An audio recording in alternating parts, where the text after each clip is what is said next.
Hello everyone, IMP classes welcomes you and as we have discussed in our previous class कि हम आपको provide कराने वाले हैं CDP की बहुत ही सिस्टमेटिक तरीके से क्लासेस।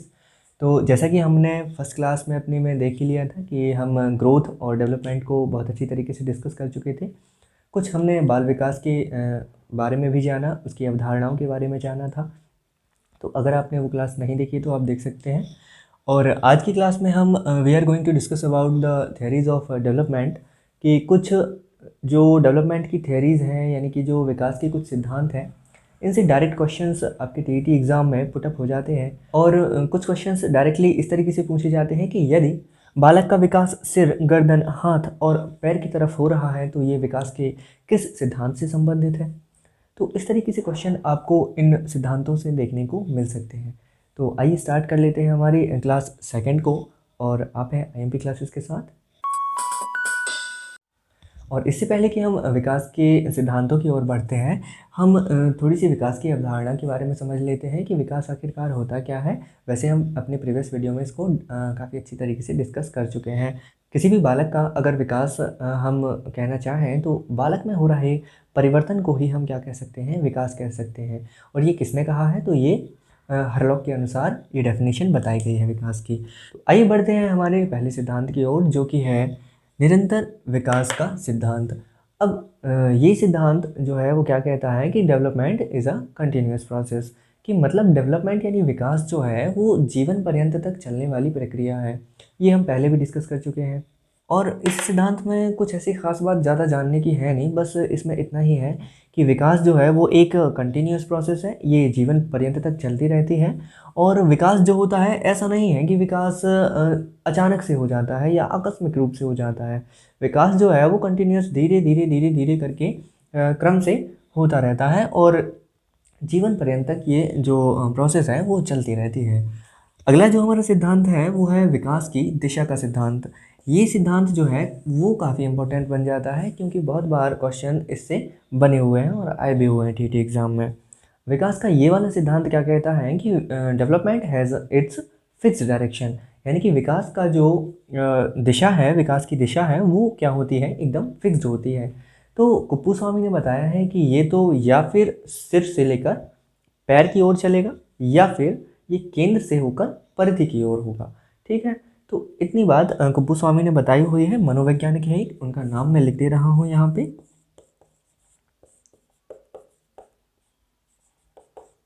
और ये जो दो टर्म्स लिखी हुई हैं यहाँ पे, इनको आपको बहुत अच्छी तरीके से ध्यान से बिल्कुल दिमाग में फिट कर लेना है क्योंकि इनसे क्वेश्चन बहुत बार पूछा गया है। सिफेलोकॉडल, सिफेलोकॉडल क्या होता है, इसको मस्तकोद्मुखी भी कहते हैं। और सिफेलोकॉडल का मतलब होता है कि विकास की जो डायरेक्शन है वो कहाँ से है, सिर से पैर की तरफ है। बालक का अगर विकास पहले सिर में हो रहा है, उसके बाद गर्दन में हो रहा है, उसके बाद हाथ में हो रहा है और इसके बाद पैर में हो रहा है। कहने का मतलब सिर्फ यही है कि विकास का अगर डायरेक्शन जो रहता है यानी दिशा जो रहती है वो सिर से लेकर पैर की ओर रहती है, यानी ऊपर से नीचे की ओर अगर बालक का विकास हो रहा है तो हम क्या कह सकते हैं कि ये सिद्धांत जो है वो क्या कहलाता है, ये सिद्धांत सिफेलोकॉडल कहलाता है। इसी को कई जगह आपने मस्तकोद्मुखी भी देखने को मिला होगा कई बुक्स में। तो इसको आप बिल्कुल ध्यान कर रख लीजिए और बिल्कुल फिट कर लीजिए अपने दिमाग में। एक सिद्धांत और आता है इसी के तहत, प्रॉक्सिमोडिस्टल। प्रॉक्सिमोडिस्टल का मतलब होता है कि बालक का जो विकास होगा वो केंद्र से लेकर परिधि की ओर होगा। इसका मतलब क्या हो जाएगा, तो अगर बालक का विकास पहले रीढ़ की हड्डी में हो रहा है या फिर उसके बाद भुजा बन रही है, फिर उसके बाद हाथ में उसका डेवलपमेंट हो रहा है, फिर हथेली बन रही है और फिर उंगलियां बन रही हैं। मतलब कहने का अगर आप ध्यान से देखें तो पहले रीढ़ की हड्डी यानी कि सेंट्रल पार्ट जो है हमारी बॉडी का वो बन रहा है और फिर भुजा, भुजा उसके बाद का पार्ट आ जाएगा और फिर हाथ उसके बाद, मतलब सिरों की ओर चल रहा है। मतलब केंद्र से लेकर, यानी कि जैसे कि ये अगर केंद्र हो जाता है तो केंद्र से बाहर की ओर चलेगा। ठीक है, ऐसे इस तरीके से डायरेक्शन जो रहेगा वो इस तरीके से रहेगा। पहले सेंट्रल पार्ट डेवलप होगा, फिर उसके बाहर, फिर उसके बाहर और फिर सबसे बाहर का हिस्सा जो है वो डेवलप होगा। तो ये जो दिशा हो जाएगी विकास की वो कौन सी कहला जाएगी, उसको हम बोल देंगे प्रॉक्सिमो डिस्टल। तो ये दो वर्ड्स जो हैं वो आप बिल्कुल ध्यान रख लीजिए, सेफेलोकॉडल और प्रॉक्सिमो डिस्टल। ये बहुत बार TET एग्ज़ाम्स में पूछा गया है, CTET के एग्ज़ाम्स में तो इससे एक दो क्वेश्चन आते ही आते हैं। ठीक है, और हमारा अगला सिद्धांत विकास का हो जाएगा, वो हो जाएगा विकास के क्रम का सिद्धांत। इस सिद्धांत में क्या होता है, क्रम मुख्य रूप से इम्पोर्टेंस रखता है हमारे किसी भी विकास में। तो बालक का जो विकास होता है वो कैसे होता है, क्रमशः होता है, मतलब कि उसका एक निश्चित क्रम है। ऐसा नहीं है कि जो विकास हमारा शैशवावस्था में होने वाला है वो किशोर अवस्था में हो जाए, या विकास जो बाल्यावस्था में होने वाला है वो विकास गर्भावस्था में ही हो जाए। नहीं, ऐसा नहीं होगा। क्या होगा, विकास का एकदम क्रम जो है वो पहले से निर्धारित है, और जिस अवस्था में जो विकास होना है वह विकास उसी अवस्था में होगा। यानी कि पहले गर्भावस्था आएगी, फिर उसके बाद शैशवावस्था आएगी, उसके बाद बाल्यावस्था आएगी, और उसी के बाद ही क्या हो सकती है, किशोरावस्था आ सकती है। ऐसा नहीं है कि पहले बाल्यावस्था आ जाए और बाल्यावस्था के बाद शैशवावस्था आ जाए, ऐसा नहीं हो सकता है। ठीक है, तो इसमें क्या है, मुख्य रूप से क्या इंपॉर्टेंट है, इसमें क्रम को हमने विशेष महत्व दिया है। और ये तो हो जाएगा बालक का फिजिकल डेवलपमेंट के बारे में बात। और अगर हम देखें तो लैंग्वेज डेवलपमेंट के बारे में अगर हम जानना चाहें तो 4 स्किल होते हैं, आप सभी जानते ही होंगे, लिसनिंग, स्पीकिंग, रीडिंग और राइटिंग। इन सभी का क्रम भी बालक जो है वो इसी तरीके से सीखता है। यानी कि अगर बालक में भाषाई विकास हो रहा है तो बालक पहले क्या करेगा, लिसनिंग यानी कि पहले सुनेगा, फिर स्पीकिंग यानी कि बोलेगा, और फिर रीडिंग, फिर यानी कि वह पढ़ना चालू कर देगा, और फिर बाद में क्या करेगा, राइटिंग यानी कि लिखना। फिर बाद में क्या सीखेगा, वो लिखना सीखेगा।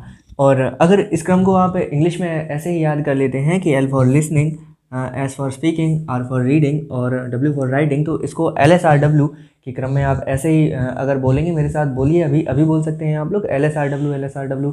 तो ऐसे क्या हो जाएगा, ये बिल्कुल आपका अभी के अभी याद हो जाएगा, और क्रम फिर इसमें क्या होगा, कोई कन्फ्यूज़न नहीं होगा। अगर आप इसको ऐसे लिख लेते हैं LSRW, बहुत बार ये क्वेश्चन जो है वो पूछा गया है कि भाषा का जो क्रम है वो किस तरीके से है, सीक्वेंस में ऐसे ही पूछ लेता है, इसी सीक्वेंस में। ठीक है, तो ये हो जाएगा हमारा विकास के क्रम का सिद्धांत, यानी कि विकास का जो क्रम है वो एकदम पहले से निर्धारित है, यानी कि development has its fixed direction. Okay, तो अब बढ़ते हैं हमारे अगले सिद्धांत की ओर, जो कि है विकास की दर का सिद्धांत। और विकास की दर कैसी ना होने का, एक सी ना होने का सिद्धांत। यानी कि विकास की जो दर है, रेट ऑफ डेवलपमेंट है, वो क्या होता है, हमेशा एक सा नहीं रहता है। Let's take an example to understand this. तो इसमें क्या होता है कि जैसे कि आपने देखा होगा, शैशवावस्था में क्या होता है, विकास की जो गति रहती है वो काफ़ी तीव्र रहती है ना। विकास की गति कैसी रहती है, तीव्र रहती है। अब इसके बाद जैसे ही बाल्यावस्था आती है, बाल्यावस्था में क्या होता है, विकास जो होता है वो धीमा हो जाता है, यानी कि स्लो हो जाता है। और जैसे ही क्या होती है, किशोर अवस्था आती है, वैसे ही क्या हो जाता है, फिर से विकास की गति तीव्र हो जाती है। और इसमें किशोर अवस्था को जैसे कहा भी गया है कि तनाव और तूफान और संघर्ष का काल कहते हैं इसको, तो है ना। तो इसमें भी क्या हो जाता है, बहुत ही ज़्यादा तीव्र गति से विकास होने लगता है। तो ये जो एक सिद्धांत हो जाएगा हमारा, विकास की दर एक सी न होने का सिद्धांत, ये हो जाएगा। आइए अब बढ़ते हैं हमारे अगले सिद्धांत की ओर, जो कि है वंशानुक्रम तथा वातावरण की परस्पर अंतःक्रिया का सिद्धांत।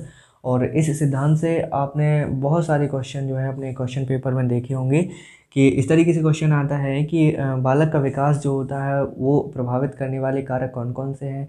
एक में रहता है ऑप्शन में वंशानुक्रम, दूसरे में रहता है वातावरण, तीसरे में रहता है वंशानुक्रम और वातावरण, चौथे में रहता है कोई भी नहीं। तो इस तरीके से आपने देखा होगा कि जो बालक का विकास जो होता है वो वंशानुक्रम प्लस वातावरण दोनों का समन्वित रूप होता है। तो हमारा ये सिद्धांत क्या कहता है कि बालक का विकास जो होता है उसके माता पिता से जो गुण मिले हैं उसको वो भी बहुत इम्पोर्टेंट रोल रखेंगे उसके विकास में। और जो उसका वातावरण है, यानी कि उसके आसपास की चीज़ें हैं, वो भी उतना ही इम्पोर्टेंस रखेंगी उसके विकास में।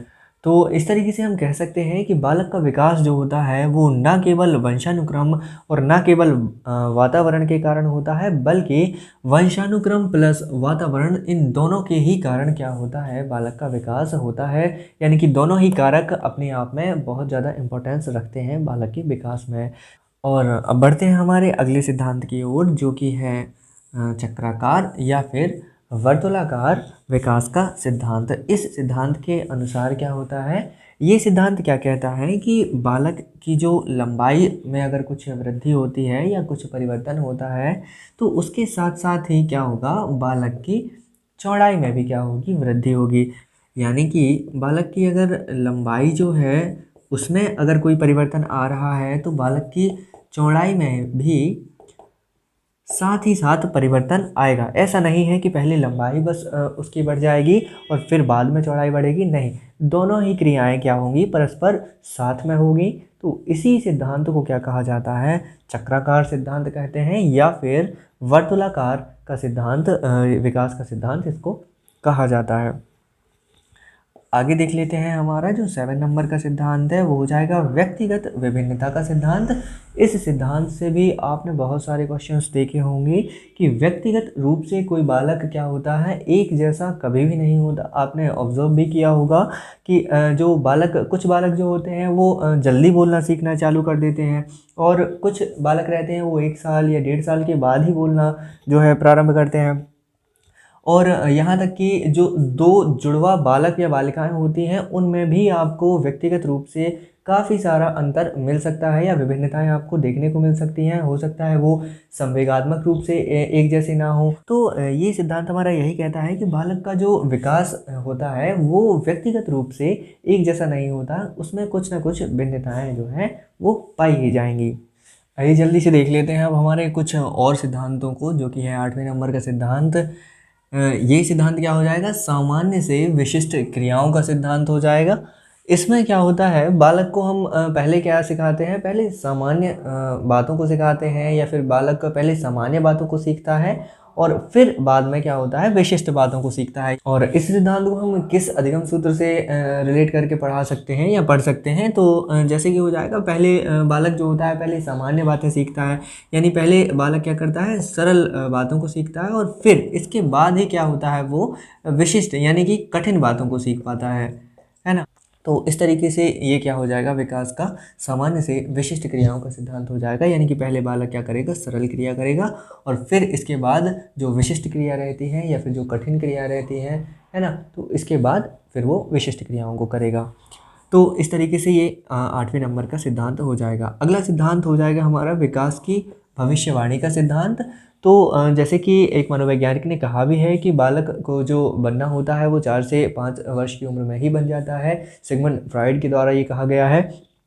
और विकास की भविष्यवाणी का सिद्धांत भी उसी तरीके से है कि बालक का जो बालक का किस तरीके से विकास हो रहा है या उसकी किस तरीके से क्रियाएं वो करता है, तो उसको देखते हुए हम ये कह सकते हैं, यानी कि बालक की भविष्यवाणी कर सकते हैं हम कि ये बड़े होकर क्या बनेगा या फिर बालक जो है भविष्य में किस तरीके से इसका विकास जो होगा वो निर्धारित होगा। और अगला सिद्धांत हो जाएगा परस्पर संबंध का सिद्धांत। और जैसा कि आप जानते ही हैं, बालक में काफ़ी सारे पहलू रहते हैं जिनमें बालक का विकास हम पढ़ते हैं। शारीरिक विकास, मानसिक विकास, संवेगात्मक विकास,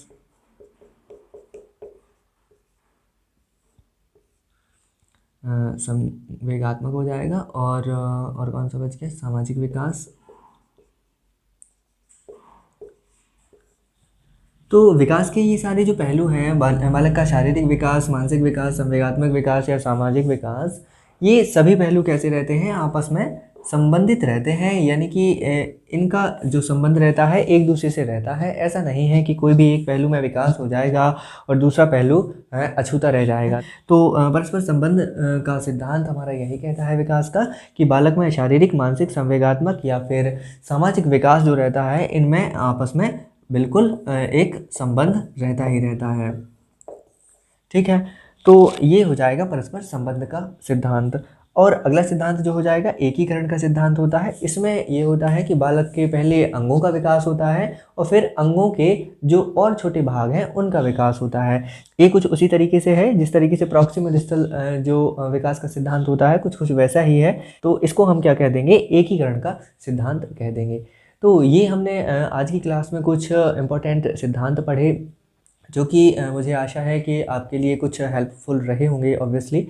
तो अगर आपको क्लासेस अच्छी लग रही हैं, तो अगर आप और इस सीरीज़ को और बढ़ाना चाहते हैं तो आप हमें फीडबैक अपना दे सकते हैं। और आपको ये क्लासेस कैसी लग रही हैं ये भी आप हमें फीडबैक देकर ज़रूर बता सकते हैं। और thank you friends for giving us your precious time. मिलते हैं हमारे अगले वीडियो में।